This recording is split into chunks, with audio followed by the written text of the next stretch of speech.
In this episode, we talk about the alarming spike in school fees across Delhi, raising concerns among parents. We also take a look at Israel's sweeping military push to take control of all of Gaza. But first, we talk about India's latest set of measures against Pakistan. Hi, I'm Ichha Sharma, and you're listening to Three Things, the Indian Express news show.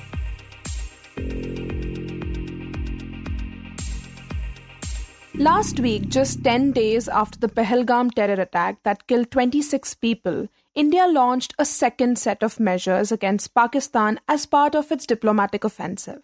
From leveraging river control to curbing trade, port access, and everyday cross-border links, these measures signal a calibrated response to the growing strain between the two nations.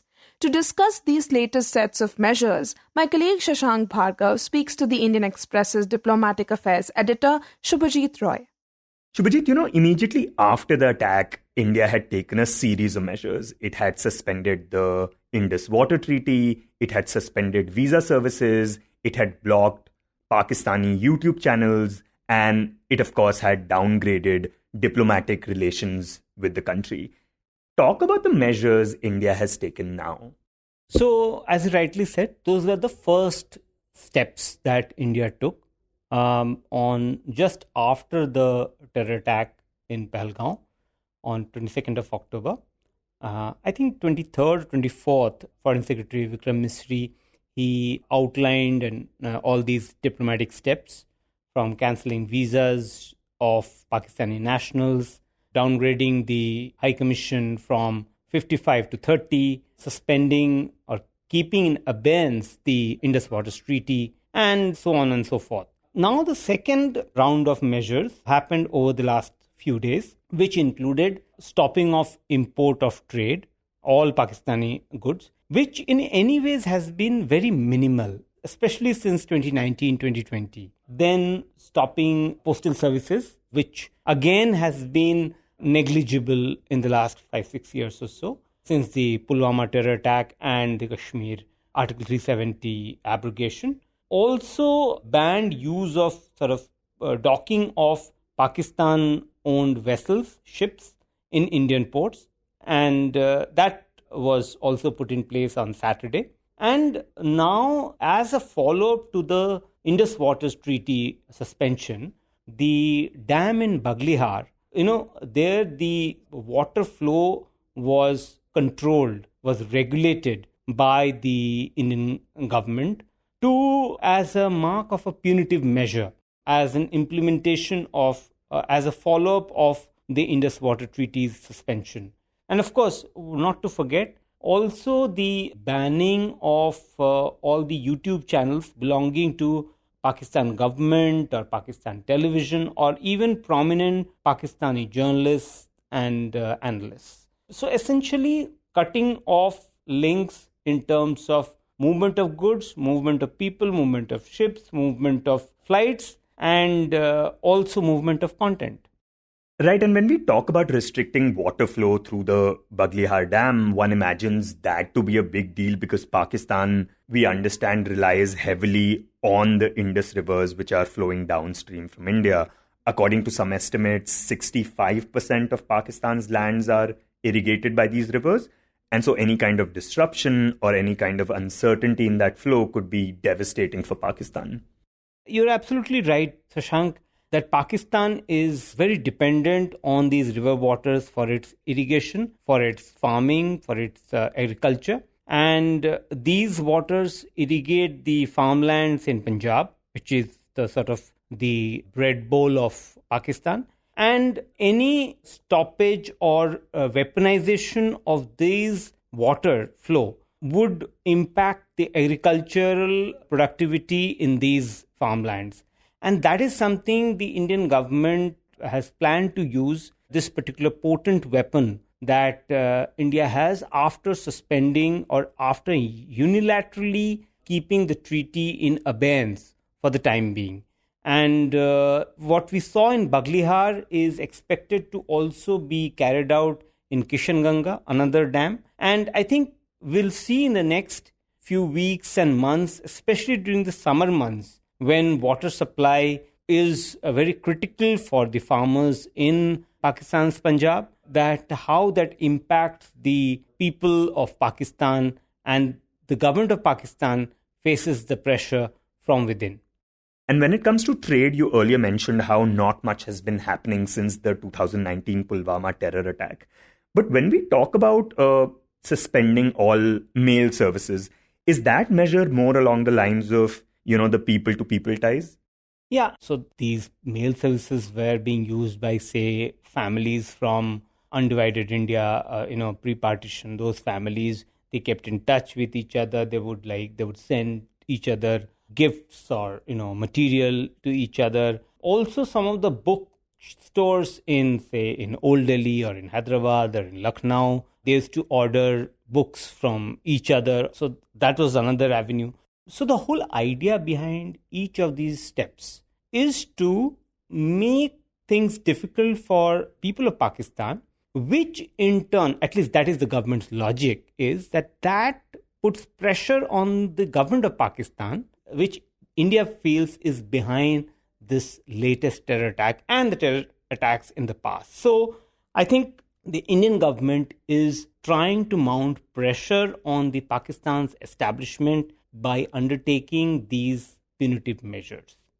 And Shubhajit, the other thing that happened last week on Saturday was that Pakistan test-fired a surface-to-surface ballistic missile that had a range of 450 kilometers, and that set off a lot of alarm bells. Do we think that these measures were in response to that? Absolutely. At least the Indian assessment is that at a time when the situation is so charged, and especially after the Pahalgam terror attack, such firing of ballistic missiles add to already very strained, tense atmosphere and can lead to a provocative sort of a gesture. And they're seen as provocative posturing by Pakistan.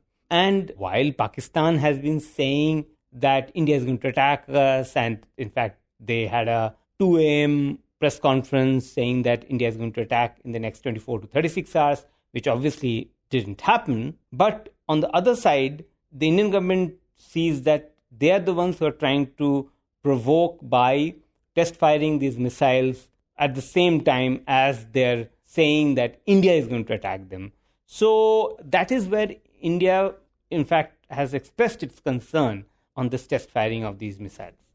Also, Shubhajit, when talking about any kind of retaliation, we did get a sense of that when Defense Minister Rajnath Singh last week said that India will give a strong response. And Pakistan, as you said, has been anticipating something like this. But, for a country in India's position, for it to retaliate, how important is it for the country to have diplomatic support at that time and for its strategic partners to have condemned that original incident? It is very important, Shashank, for India to rally support behind its steps, because it has taken a series of almost 8 to 10 steps over the last almost 2 weeks since the terror attack.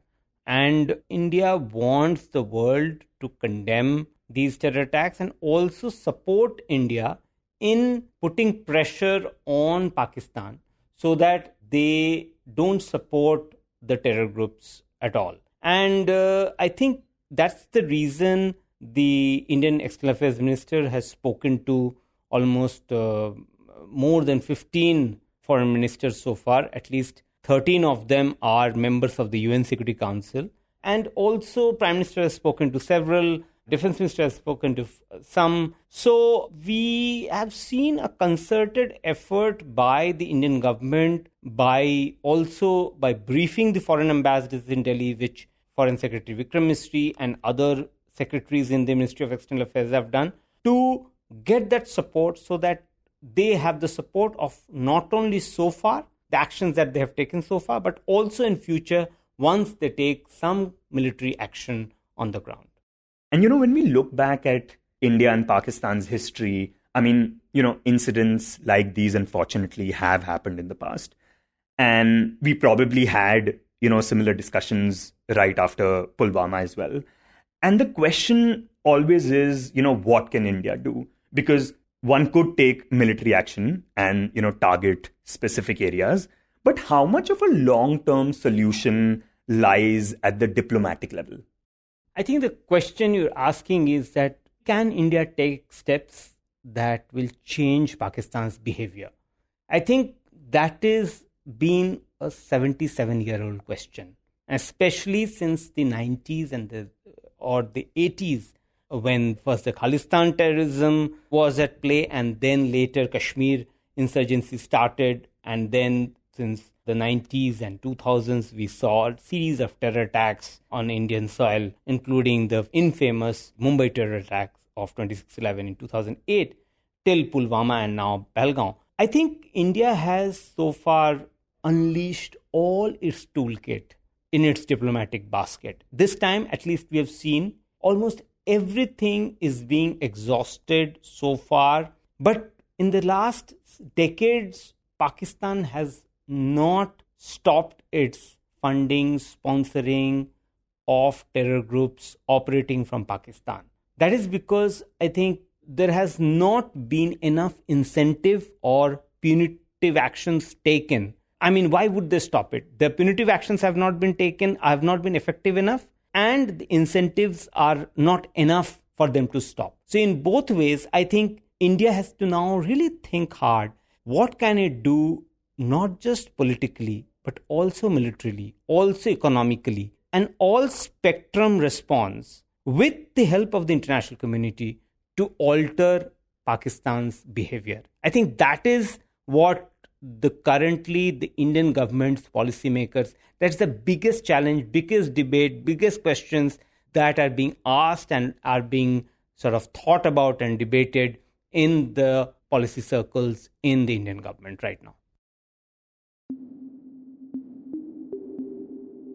Now, shifting focus from the Indo-Pak tensions, we turn to the steep hike in school fees across Delhi. For some time now, parents of school-going children in Delhi have been raising alarms over a sharp hike in school fees, a concern echoed by families in other major cities as well. But in the capital, the pushback has taken a more organized turn. Parent groups have launched a coordinated protest, accusing private schools of imposing arbitrary and unjustified fee hikes. Some of them even allege they're being charged for services they never used or for infrastructure upgrades they never agreed to.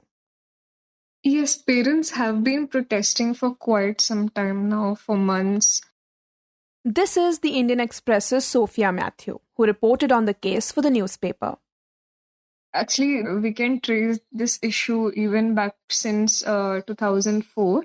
Because since 2004 at least, we've been seeing several litigations where parents have raised concerns of fee hikes, and schools have also filed petitions against orders by the education department. So this has been a long-standing and a complicated issue where parents of multiple private schools have alleged about arbitrary and excessive fee hikes, which they claim to be illegal across Delhi.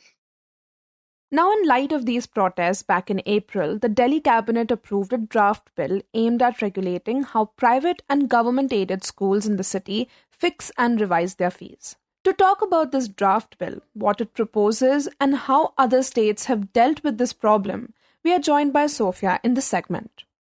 Sophiya, can you begin by outlining some of the biggest concerns that these parents have been raising? Tell us what were their major concerns. So some of the key complaints that parents have is about the charges that the school has been asking. They have asked development fees, and tuition fees are also increased. Annual charges are increased. So they raise concerns on the transparency of the entire model. So that is how this entire issue was brought up. And there were also concerns raised by parents where some of the well-known private schools, students of these parents who challenged the fee hikes, their parents claimed that they were targeted and they were isolated in library and they faced harassment. So that also brought a lot of attention to this issue as parents raised serious serious allegations against school management. Then the most recent another incident that triggered this situation was that there was a 2024 High Court judgment that curtailed the Delhi Education Department's power to have a say in regulating fee hikes of certain private schools who are in the land of, government agencies like the Delhi Development Authority, etc. Because earlier, under Delhi School Education Acts and Rules, 1973 DSAAR, schools which are in government land, they are required to submit fee hike proposals every year and audited balance sheets annually. And they are required to get prior approval from the education department before increasing fees. So in a way, this High Court stay that came in last year also was the most recent trigger for the schools to be able to increase fees. And now we understand that the Delhi cabinet recently approved a draft bill. It is called the Delhi School Education, Transparency in Fixation and Regulation of Fees Bill of 2025. Tell us, what does it propose to improve the situation?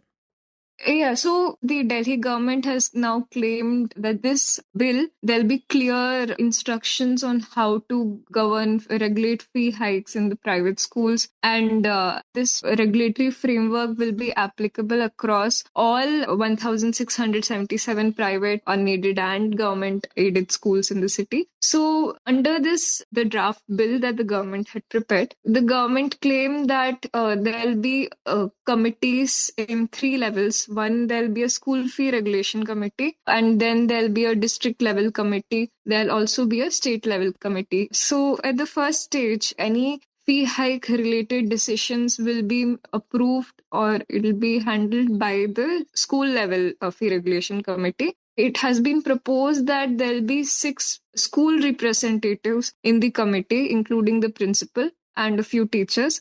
Then there will be 5 parents, and there's also parents who are coming under reserved category, and women are also there.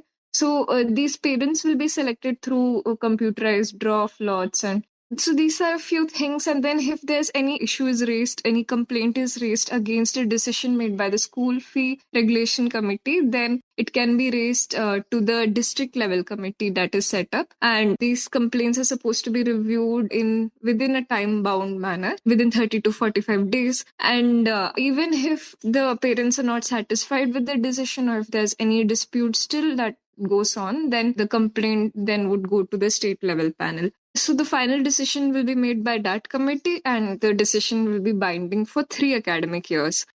And Sophia, so what kind of penalty does this draft bill propose if schools violate these rules? Yes, so another major thing, development in this bill is that there'll be hefty penalties up to even 10 lakh rupees for any sort of violation. So schools have raised concerns about this. Even parents are divided about this. When we checked, some say a hefty amount into lakhs of rupees is charged from schools. Then where is this money eventually coming from? This is eventually gathered from parents. The schools gather the amount from parents. So there's a lot of clarity that is required. Everybody has, including parents, have stated about the bill. Yeah.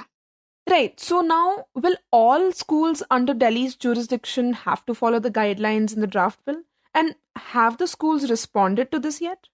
So all private schools in Delhi, included unaided and government-aided schools, will come under this bill. So there are more than 1,600 private schools in Delhi. So all of them will come under the ambit of the scope of this bill. That is yet to be passed, and that is yet to be tabled now. But the response from schools have been mixed. So one of the chairpersons of a prominent private school group that we spoke to had shared that it's an important move, and such a kind of regulation or regulatory framework is important to protect the rights of the parents. However, they've also raised concerns about the, complications of the entire process, because there are several committees. So they've warned against, the bureaucratic overreach and, chances of red tapeism, things like that. Then another person from a prominent school, from the school management whom we spoke to, said that a blanket regulation for all kinds of schools is going to worsen things, because there's a huge spectrum of schools in Delhi or in India. If we see, there are elite institutions and there are budget schools. So there are many first generation learners who go to budget schools. So a blanket rule will be very hard to implement, and it will not actually acknowledge the needs or requirements of different kinds of schools. The same thing, schools associations like private schools and Children Welfare Association, whom we spoke to, which works pan-India. They have also mentioned, they have in fact gone beyond, and they have called this to be an exploitative tactic, because they've claimed that one size fits all mechanism cannot work, because there are these low ranking or medium schools which cannot match up or keep up with the elite schools. So imposing hefty fines and everything is just a way of, exploitation, is what these school associations have claimed. Right, and we understand that this is not the first time that such a provision has been brought out. This has happened before in other states as well, right? Absolutely. So this regulation of school fees has been, like I mentioned before, a long-standing concern, because the affordability of education has been a key factor that Indian government had kept in mind since independence. So there have been a lot of policies structured for this. Now, post-liberalization, private education has expanded, and the costs have increased. And several states have already enacted laws to curb profiteering. And this is something that is common in amongst all the regulatory frameworks that exist, which is that it's all devised to curb profiteering and commercialization of education, is what they claim. So Uttar Pradesh, Haryana, Maharashtra, Punjab, Gujarat, all these states have frameworks to cap fee hikes. So these models definitely would be taken into consideration and inspire the upcoming the Delhi's current bill. Yeah, so fee regulation isn't new, and Delhi, according to the government, had lacked a proper framework just catering to fee hikes. So yeah, this bill is going to attempt to bridge that gap now. And so, talking about Punjab, for example, under what conditions are schools allowed to increase their fees there? Right. So infrastructure and the facilities that are currently in place and that are to be planned are taken into consideration under the Punjab Regulation of Fee of Unaided Educational Institutions Act. Then the investments made in the school, and then future plans for a betterment of the institution. All of these mainly, so I think the stress is on the future plans and the current expenses that are incurred by the private schools. These are the key factors that are considered. Then there's also thing that schools cannot hike fees by more than a certain percentage in a particular year without the permission of relevant committees. So yeah, this is the framework. And Sophia, you mentioned earlier that similar considerations have been made in Maharashtra as well. So, what about other BJP ruled states? Are there any differences in regulations depending who is in power in the state?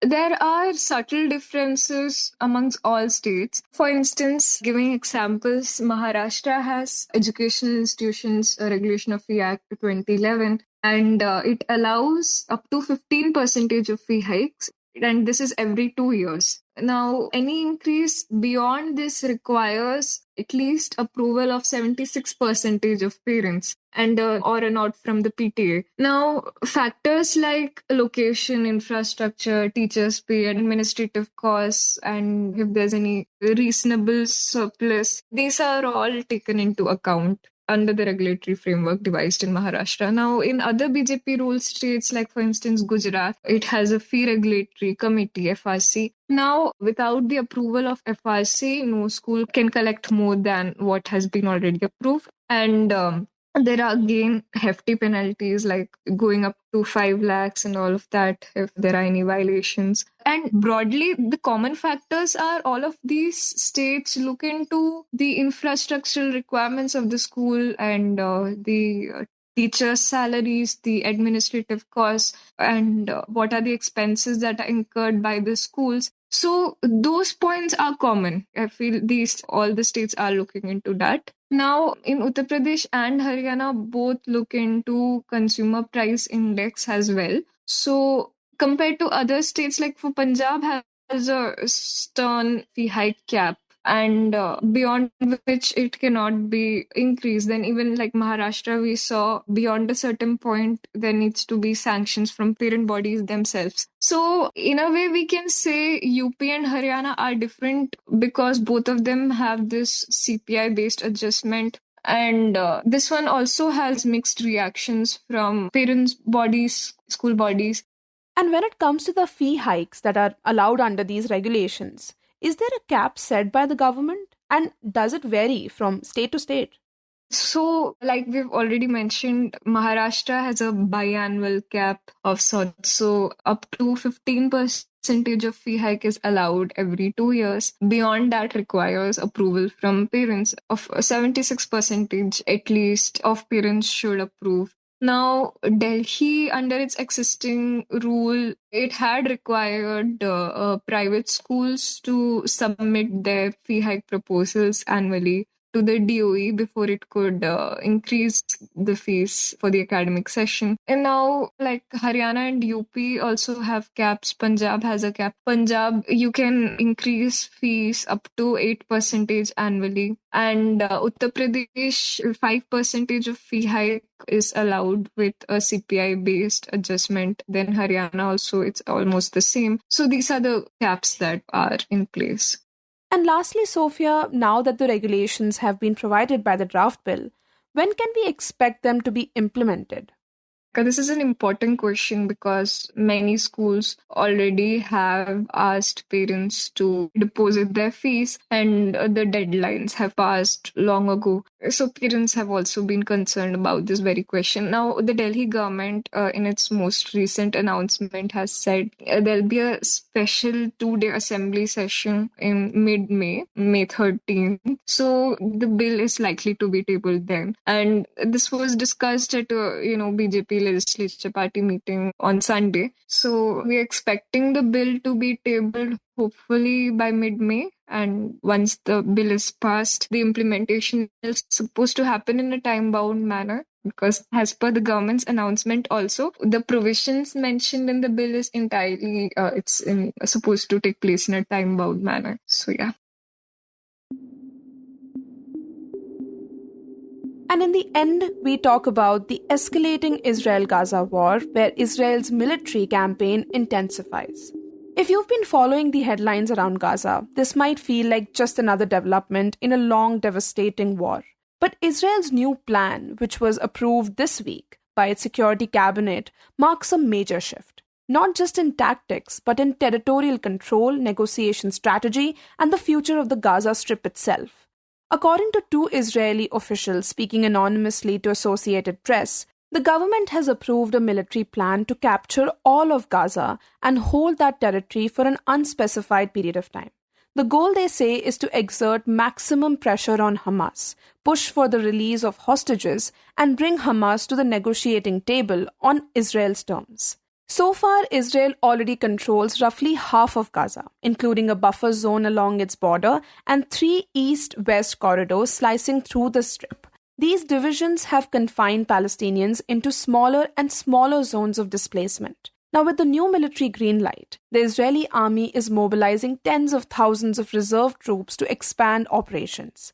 The approval of this plan comes in the wake of stalled ceasefire negotiations. Israel has consistently said it won't agree to end the war until Hamas is defeated. Hamas, meanwhile, wants a deal that includes a path to winding down the war. This divergence has repeatedly stalled peace talks. On 18th of March, Israel resumed large-scale airstrikes, which have since killed more than 2,600 people, according to Gaza health authorities. These strikes follow months of hunger and aid blockades. Since early March, Israel has also stopped aid for entering Gaza, plunging the territory of 2.3 million people into what aid groups call a deepening humanitarian crisis, marked by widespread hunger, looting, and multiple displacement cycles. Israel says there are 59 hostages still being held by Hamas, although about 35 are reportedly believed to be dead. And despite international calls for restraint and pressure from aid agencies, Israeli officials argue that continued military operations are the only way to compel Hamas to release the remaining captives and to even entertain terms of negotiation. You were listening to 3 Things by the Indian Express. Today's show was edited and mixed by Suresh Pawar and produced by Niharika, Nanda, Shashank, Bhargava and me, Ichha Sharma. If you like the show, do subscribe to us wherever you get your podcasts. You can also recommend it to someone you think may like it, with a friend or in your family. This is the best way for people to get to know about us. You can also tweet us at Express Audio or write to us at podcast@indianexpress.com.